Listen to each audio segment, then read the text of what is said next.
Bhojpuri cinema के superstar Dinesh Lal Yadav उर्फ निरहुआ अपना करियर के शुरुआत एगो गायक फिर अभिनेता का रूप में कैलन। एकरा बाद दिनेश लाल यादव निर्माता के रूप में भी काम कैलें और ही अपन एगो प्रोडक्शन कंपनी के निर्माण कैलें। उनकर गीत यूपी, बिहार आ झारखंड में खूब सुनल जाला। दिनेश लाल और ही आम्रपाली के जोड़ी बहुते पसंद कैल जाला। दिनेश लाल भोजपुरी सिनेमा में कई गो फिल्म कैलन जवना में रोमांस, एक्शन आ कॉमेडी के स्वाद रहे। आजू दिनेश लाल भोजपुरी सिनेमा के सुपरस्टार के सूची में शामिल हो गए बाड़न। साल 2006 में दिनेश लाल यादव भोजपुरी सिनेमा में अभिनेता के रूप में आपन करियर के शुरुआत फिल्म हमका ऐसन वैसा ना समझा से कैलें। एकरा से पहले दिनेश लाल के म्यूजिक एल्बम निरहुआ सटल रहे। 2003 से निरहुआ के नाम से पहचान मिलल रहे। फिल्म कैले बाड़न बाकिर एहिजा हमनी के बतावत बानी जा उनकर 5 गो सुपरहिट फिल्मन के बारे में।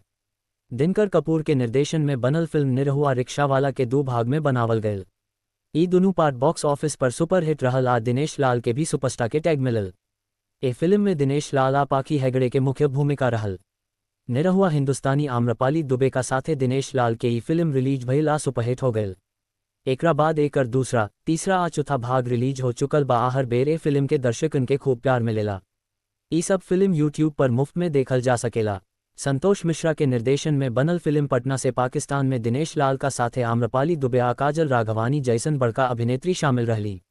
ए फिल्म में भारत आ पाकिस्तान के संवाद देखल गईल जवना पर दर्शक खूब सीटिया ताली बजावत रहले। मंजुल ठाकुर के निर्देशन में बनल सुपरहिट फिल्म राजा बाबू में दिनेश लाल मुख्य भूमिका निभवले बाड़न। ए फिल्म में आम्रपाली दुबे आ मोनालिसा मुख्य अभिनेत्री का रूप में काम कैले बाड़ी स। ए फिल्म में रवि किशन आ संजय पांडेय के भी अहम भूमिका रहल बा।